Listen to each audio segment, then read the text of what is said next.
Mga chapsuy, check nyo to, tingnan nyo pag in-start ko, pagka hindi nagamit ng matagal ng kotse,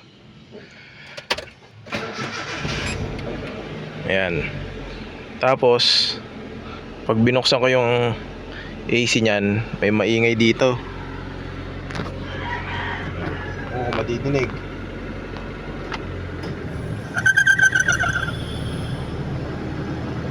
Yun yung tunog nun. Merong parang pabo na umiiyak.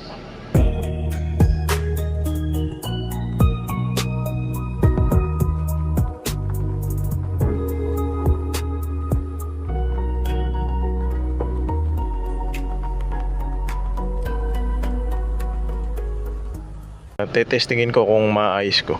Klasin natin. So ayan, natanggal ko na yung glove box. May dalawang tornilyo lang naman yan dito. Ito yung pinaka blower. Parang ito yung nag-iingay. May 3 tornilyo akong nakita. 1, 2, 3. Tanggalin ko lang. Tapos try natin linisan. So bali ayan, natanggal ko na isa. Ito mas madali pala pag meron kayong speed wrench. Gamitan nyo ng 8mm na sakit dito. Ayan. Isa na lang. Destroy it yourself, mga paps. Ang handa, no? Parang hindi ka nang ubusan ng gusto mong kalikutin.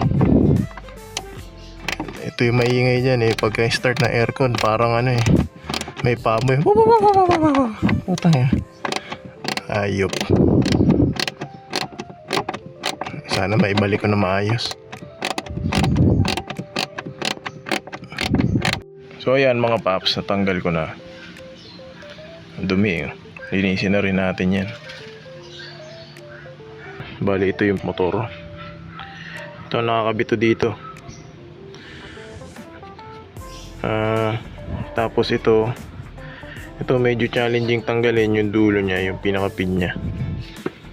Ayan, pinaka-pin ng blower. Ayan, sana may ibalik ko to. Ayan.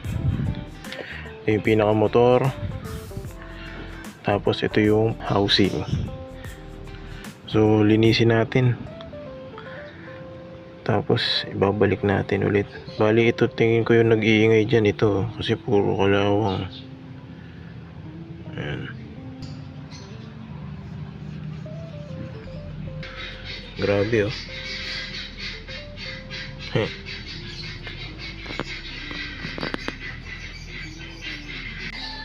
Ito muna yung tatry kong linis dito sa kalawang na to.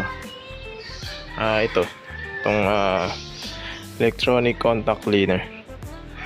Yan, safe naman to sa mga electrical points. So try natin. Pag hindi, gagamitan ko na itong rust converter. Ayan. Okay.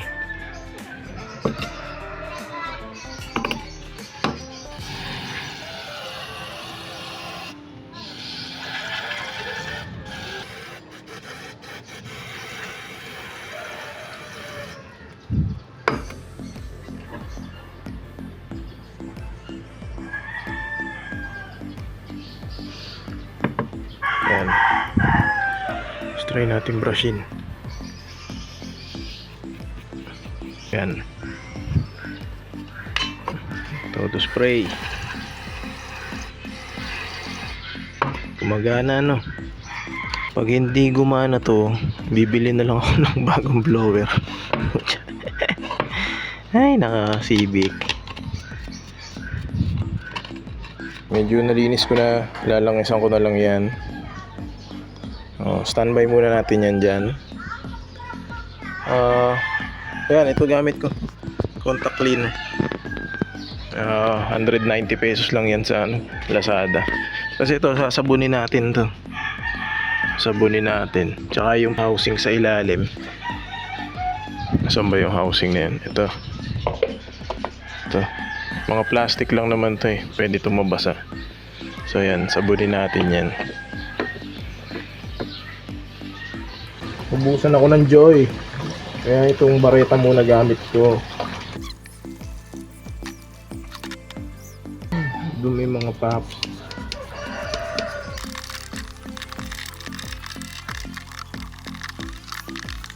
Toothbrush. May mga tinga-tinga pa oh.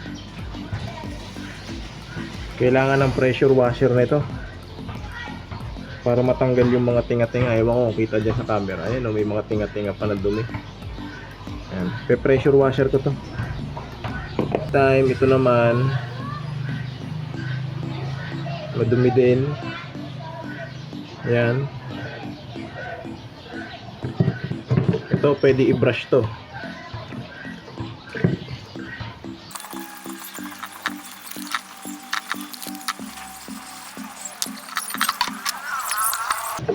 Ayun yung sa mga ibang AC shop.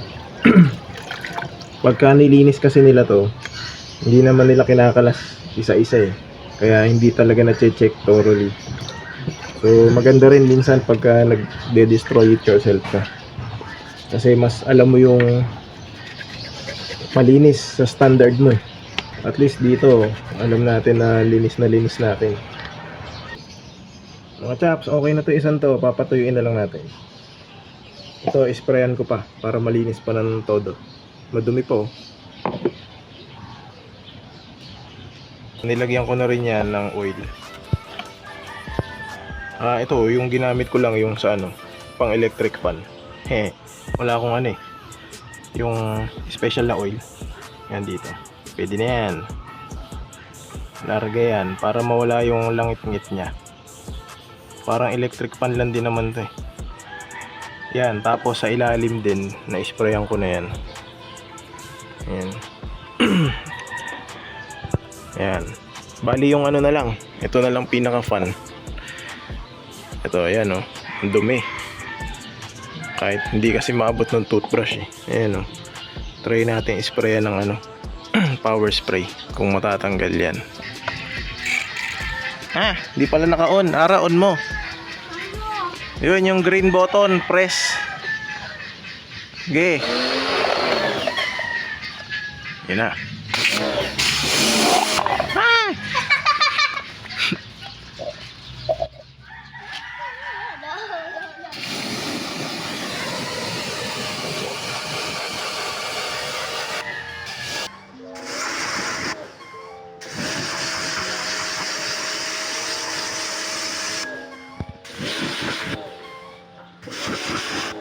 Medyo luminis na.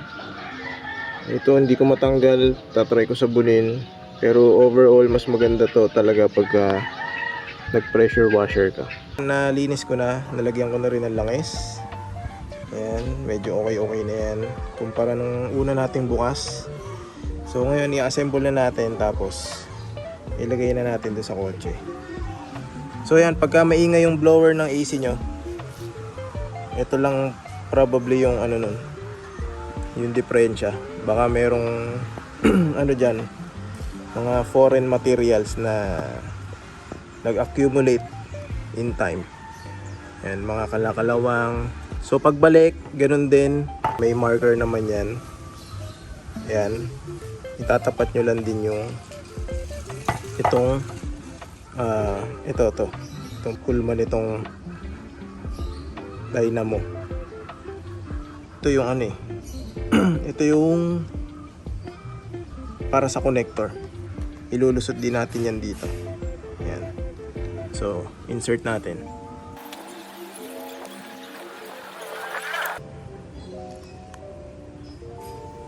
Ayan. Hindi naman kayo malilito dyan kasi itong ano, connector ng blower, kailangan tumama yan dito sa butas. Ayan. Tapos next is yung blower na. So ito may pattern din yan. Parang sa electric fan. Itatama nyo lang din dito.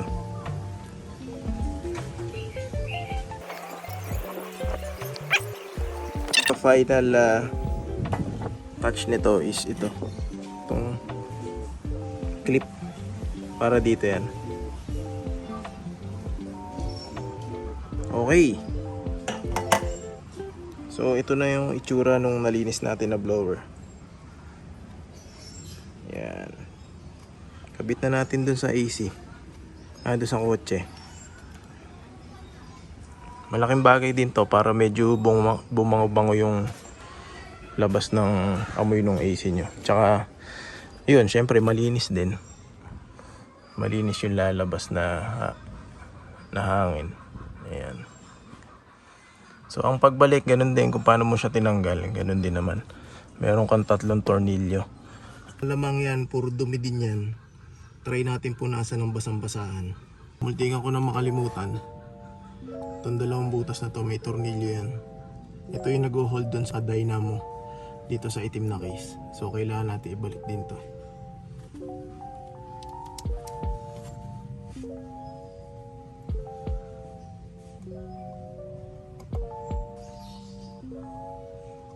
I'm sure meron yan. Di ba? Matik.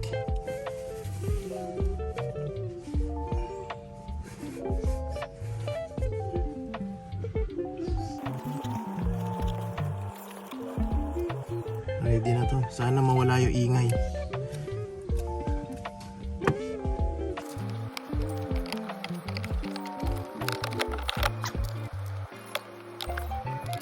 Punas lang konti. Nabalik ko na.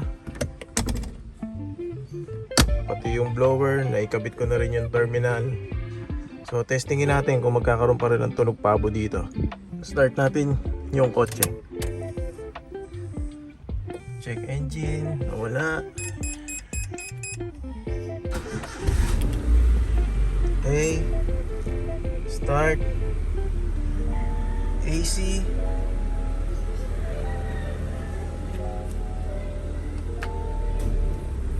Yon.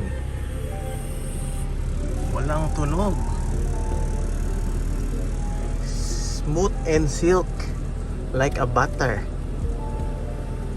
Anong amoy? Amoy 90s. Pero yan. Nakakatulong yan kasi nalinis yung blower. Ayos. Yun lang mga chapsuy. Sana may natutunan kayo sa video. And then yun, sorry nga pala doon sa unang part ng video, yung quality medyo malabo kasi gamit ko is ibang cellphone. So yun lang mga chapsuy, sana may natutunan kayo. God bless po sa ating lahat. Lagi po tayong mag-iingat.